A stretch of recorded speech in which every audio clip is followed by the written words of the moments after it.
We need to talk about Tara Reade.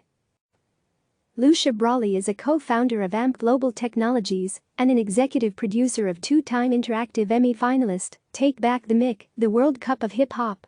She is a graduate of Harvard with a master's in acting from Yale. Follow Lucia on Twitter @LuciaBrawley. The opinions expressed in this commentary are hers. View more opinion on CNN. On Friday, Joe Biden finally responded to the accusation that he sexually assaulted an aide, Tara Reade, in the early 1990s. He said her charge was false, this never happened, and asked the Secretary of the Senate to have the National Archives identify any record of the complaint and release it to the press. No matter your political views, you must not ignore or dismiss Reade.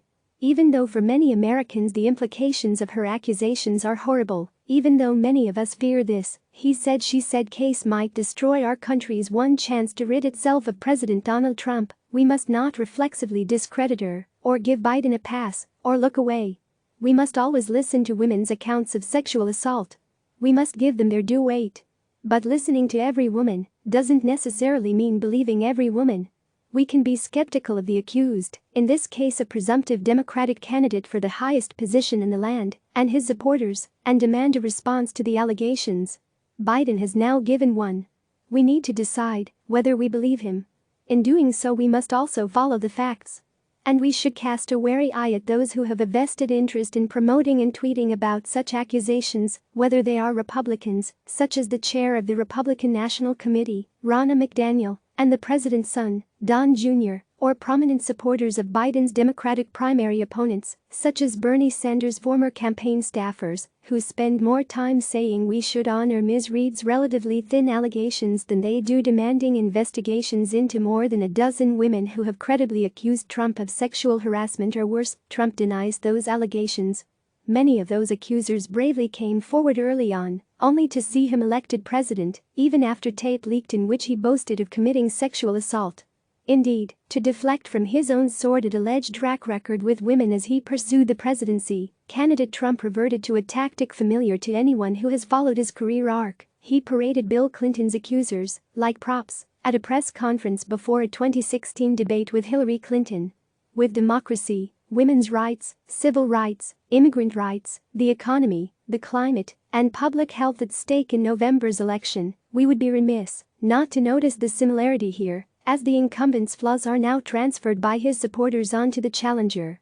It's a gambit Trump and his supporters have used over and over. His children benefit from nepotism and graft, so you accuse Biden's son of corruption.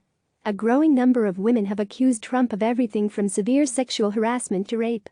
So, are we surprised to see Trump supporters pounce on Reade's allegations as they try to take down Biden and accuse him of sexual assault, especially in light of his commitment to naming a woman running mate? Again, we don't know what happened in this case, but we should assess reports and allegations with our eyes wide open. That means that even as our society belatedly begins giving accusers more support and credence, we must still vet each claim and ask the uncomfortable question of who stands to gain from it. This means that just as we must not look away from the allegations against Biden, we also must not look away from the circuitous trajectory of Reade's narrative, from her description last spring of mere discomfort at him touching her neck when she worked for him nearly 30 years ago, to the relatively sudden claim that he digitally raped her back then. A year ago, Reade joined several other women in complaining about unwanted touching from Biden, a demonstrative man who says he has had to learn to rein in that impulse. But in an interview with the Post at the time, she does not mention sexual assault, and she gives varying reasons for her departure from his office at other times, according to a timeline of the Reade allegations by Amber Phillips in the Washington Post. It was not until 2 months ago, when Biden was on a track for the nomination, that Reade expanded her allegations against him in a podcast interview. There are several very good reasons a woman might change her initial account of sexual harassment to something more serious, as strengthening conviction and new courage. But a trip through the details in the timeline of Reade's particular narrative gave me pause and made me wonder if that was what was at play here in this election year. Take a look for yourself. There was also the odd occasion of Reade's 2018 posting to Medium, since deleted, in which she publicly praised Vladimir Putin, who has poured so much time, energy, and money into electing Donald Trump. She wrote, in part, to President Putin, "I say keep your eyes to the beautiful future and maybe, Just maybe America will come to see Russia as I do, with eyes of love. Reade told Vox that when she wrote the praise of Putin, she had watched a bunch of Noam Chomsky and was working on a novel set in Russia. Recall that Trump's accusers have lost privacy, security, and peace of mind by stepping into the light, while the accused has risen to vaunted heights. Meanwhile, the very factions trying to silence Trump's accusers have cynically weaponized the number Me Too movement and legitimate accounts of women's victimization to take down Democrats. Remember when Trump crony Roger Stone predicted that it would be former Senator Al Franken's time in the barrel before the first accuser ever stepped forward? Republicans know that Democrats feel tethered to a zero-tolerance policy on sexual misconduct, so any Democratic public figure can be politically guillotined for almost any level of suspicion, as Al Franken was, while Republicans tolerate a president who has faced repeated allegations of sexual misbehavior and implemented policies harmful to women at every turn. Just a couple of days ago, the Senate Majority Leader, Mitch McConnell, declared his party's crusade to keep the Senate a dogfight.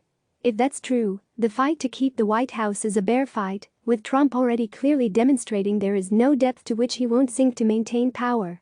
To save America, Democrats must preserve the sharp distinction between listening to every woman and believing every woman.